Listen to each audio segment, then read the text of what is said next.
اور لوگوں کو منع کیا کہ یہ تم کیا کر رہے ہو. اصل کرنسی بھائی درہم اور دینار ہی ہے. اب دیکھیں نا ایک درہم یا ایک دینار کے اللہ کے نبی صلی اللہ علیہ وسلم کے دور میں بکری آتی تھی, آج بھی تقریباً وہی آتی ہے. وہ آپ کے جیب میں اماؤنٹ ہے. آج ہم IMF کے کیوں غلام بنے پڑتے ہیں؟ پیسہ وہ دیتے ہیں, ہم دیگر ہی ہو گئے. 100 کا ڈالر تھا, آج 350 پہ بیٹھا. یہ طریقے ہیں ان کے. تو یہ بالکل میرے بھائیو سٹے بازی کے معاملات ہیں. تو صحابہ نے وہ رسیدیں چھینی لوگوں سے کہ یہ تو اس کو مس یوز کرنا شروع کر دیا ہے انہوں نے. تو اس کا طریقہ یہ ہے کہ کرپٹو کرنسی یا پیپر کرنسی یہ سارے ہی شرعی کرنسیز نہیں ہیں, لیکن اب کیونکہ پیپر کرنسی رائج ہے تو آپ اسے استعمال کرتے ہیں مجبوری کے طور پہ. جس طرح ہم نے اپنی جیبوں کے اندر, مسجد کے اندر بھی پاسپورٹ, شناختی کارڈ, تصویریں, ڈرائیونگ لائسنس رکھا ہوا ہے, نہیں رکھیں گے یا پیسے باہر رکھ کے آئیں گے ہو گئے. تو یہ مجبوری کے طور پر استعمال ہو جاتا ہے. کہ مسئلہ کرپٹو کرنسی آگے اس کے اندر میرے بھائیوں بڑے فتنے ہیں. اب اس میں کیا ہے, مائننگ پروسیس. میں نے یہ سارا پڑھا ہے, مائننگ کر رہے ہیں جو لوگ بیٹھے ہوئے ہیں, اتنی کرپٹو, اتنا تمہیں بٹ کوائن دیا ہے, بالکل غلط ہے. پھر اسی طرح جناب اس کے پیکج رکھتے ہیں. پھر کئی کرپٹو کرنسیز ہیں وہ MLM کر رہے ہیں, ملٹی لیول مارکیٹنگ. یہ بڑا خطرناک ہے, حرام عمل ہے. ملٹی لیول مارکیٹنگ کیا ہے, ایک بندہ وہ آگے 3 بندے کھڑے کریے, ٹری ڈیولپ کرنا ہے. وہ آگے بڑھتے جائیں گے, اچھا کیا ہوگا, جس نے بندے لگائے ہیں وہ بیٹھا رہے گا, باقی کھاتے رہیں گے. یہ ساری سٹے بازی ہے, سارا 2 نمبر کاروبار ہے. اس سے بچنا چاہیے اور اسے اجتناب کرنا چاہیے. اس میں غرور, دھوکہ سب کچھ شامل ہے. السلام علیکم ورحمۃ اللہ وبرکاتہ. سب ہمارے علاقے میں ویلکم. آپ کو ایک پوچھنا چاہتا تھا کہ کوئی کسی مکتب فکر کے پیچھے نماز پڑھنی جائز ہے؟ کوئی بھی ہو سکتا ہو, جو مسلمان ہے اور اللہ کی توحید میں شرک نہیں کرتا, جو مسلمان ہے اور اللہ کی توحید میں شرک نہیں کرتا, اس کے پیچھے نماز پڑھ سکتے ہیں. اور جو شرک کرتا ہے, چاہے اپنے آپ کو اہل حدیث ہی کیوں نہ کہلوائے, اس کے پیچھے بھی نماز نہیں پڑھنی.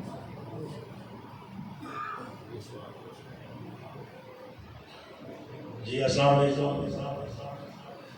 سر میری طرف سے میں اسپیشلی آپ کے بیان سننے کے لیے آیا ہوں.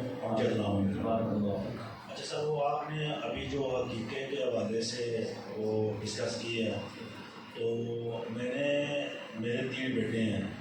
اس وقت بچوں کی عمریں تھی 4 سال, 5 سال اور 6 سال. تو میں نے ایک بیل خرید کے نا ان بچوں کا عقیقہ کیا تھا. ابھی ماشاء اللہ ان بچوں کی عمر 20 سال, 18 سال, 19 سال کے لگ بھگ ہیں. آیا کہ میرا عمل جو میں نے کیا ہے یہ سنت کے مطابق تھا؟ اگر یہ سنت کے مطابق نہیں تھا تو ابھی مجھے آپ رہنمائی کریں کہ ابھی مجھے کیا کرنا چاہیے. ایک دوسرا یہ ہے کہ میری بیٹی, اس کے میں نے قربانی کا بیل لے کے اس نے اس کا وہ عقیقہ کیا ہے. آیا کہ میرا یہ بھی عمل سنت کے مطابق ہے؟ اگر نہیں ہے تو اس کی پوری مجھے رہنمائی کرے کہ مجھے آگے کیا کرنا چاہیے. دیکھیں جی, صحیح بات یہ ہے کہ بڑے جانور کا عقیقہ نہیں ہوتا, یہ سنت کے مطابق نہیں ہے. اب آپ کو علم نہیں تھا, آپ نے کر لیا, انشاءاللہ اس کرنے کا آپ کو اجر ملے گا. لیکن عقیقہ چھوٹے جانور کا کرنا چاہیے. اگر آپ افورڈ کر سکتے ہیں تو ان کی طرف سے آہستہ آہستہ جتنے جانور بنتے ہیں وہ ذبح کرتے ہیں. چھوٹی بکریاں رکھ لیں, وہ جب 6 مہینے کی ہوں ذبح کر لیں, تاکہ وہ بچے جو گروی ہیں, کیونکہ سنت کی مخالفت میں کوئی عمل اگر ہم کرتے ہیں, آپ کو علم نہیں تھا, آپ کو انشاءاللہ وہ جانور اللہ کی راہ میں ذبح کرنے کا اجر ملے گا. ابھی جو آپ نے کی ہے سو مجھے علم ہوا, میں نے بھی. ہاں جی ٹھیک ہے, آپ انشاءاللہ جتنا موقع ملے, توفیق ملے تو آپ کر لیں. اگر توفیق ہی نہیں ملتی تو پھر کوئی گناہ نہیں. ایک بندہ وہ کہتا ہے کہ میں ساری زندگی اس قابل ہی نہیں ہوا کہ میں ایک بکری بھی ذبح کر سکوں, تو وہ تو محتاج ہے. جیسے ایک صحابی ہے نا, تو انہوں نے کچھ کفارہ ادا کرنا تھا, اللہ کے قسم فرمایا کچھ لے آؤ, کہا یہ کچھ بھی نہیں ہے, یہ بھی نہیں ہے, وہ بھی نہیں ہے. ایک ٹوکرا آیا کسی چیز کھجوروں کا, کہا یہی دے گا. ابھی انہوں نے کہا جی میں سب سے زیادہ غریب ہوں. ابھی ان کے امور میں ایسی کوئی ایشو نہیں بنے گا. جی کوئی مسئلہ نہیں ہے. کئی علماء ایسے ہیں جو کہتے ہیں غلام کو بولتا ہے بھی عقیقہ, بچہ اپنے عقیقے کے ساتھ گروی ہے, عقیقہ کرنا چاہیے جب بھی وقت ملے, ٹھیک ہے. اور کئی کہتے ہیں کہ 7ویں دن کے بعد نہیں ہوتا, لیکن بچہ تو گروی ہے, اس حدیث کو کہاں لے کے جائیں گے. جی السلام علیکم ورحمۃ اللہ وبرکاتہ. روحا نہیں دیتا, یہ کیا ہے؟ کام کسی پاس کرتے تو پیسے نہیں دیتا, اس کے ساتھ کیا کرتے؟ اچھا روپے نہیں. بھائی دیکھیں بات یہ ہے کہ جو بندہ مزدور کی مزدوری ادا نہیں کرتا وہ بہت بڑا گناہ گار ہے, ظالم ہے. ٹھیک ہے، وہ حق کھا ہے اس کا اور وہ پکڑا جائے گا. زیادتی ہے. ایسے بندے کے پاس آپ کام کیوں کر رہے ہیں؟ آپ کام چھوڑیں کوئی اور جاب ڈھونڈیں جہاں سے آپ کو تنخواہ ملے. آپ کے بیوی بچے نہیں ہیں، گھر نہیں چلانا، غلط بات ہے. السلام علیکم. ڈاکٹر صاحب میرا سوال ہے کہ اہل حدیث بھائی یہ مرنے کے بعد فاتحہ خوانی کرتے ہیں، کسی کے گھر بھی جا کے فاتحہ خوانی کرتے ہیں. دوسرا یہ میلاد کو بھی اٹینڈ کرتے ہیں. اور دوسرا سوال یہ ہے کہ میلاد اور سیرت النبی کی کانفرنس میں کوئی فرق نہیں ہے، یہ ایک ہی موضوع ہے، ایک ہی بیان ہوتا ہے، اس کی وضاحت کریں. دیکھیں جی، بات یہ ہے کہ ہم یہاں قرآن و سنت کی بات کر رہے ہیں، دین سیکھ رہے ہیں. فلانا فلاں فلاں فلاں، میں ان ناموں کی بنیاد کے اوپر کبھی دعوت نہیں دیتا. میں نے واضح کیا آگے بھی کہ بھائی جو شرک کرتا ہے چاہے وہ اپنے آپ کو کچھ بھی کرائے، اس کے پیچھے نماز نہیں ہے. بات یہ ہے کہ کوئی بندہ بھی چاہے وہ کچھ بھی کہلاتا ہو، اگر وہ سنت نبوی کی مخالفت کر رہا ہے اس کے عمل کی کوئی حیثیت نہیں. سیدھی بات ہے.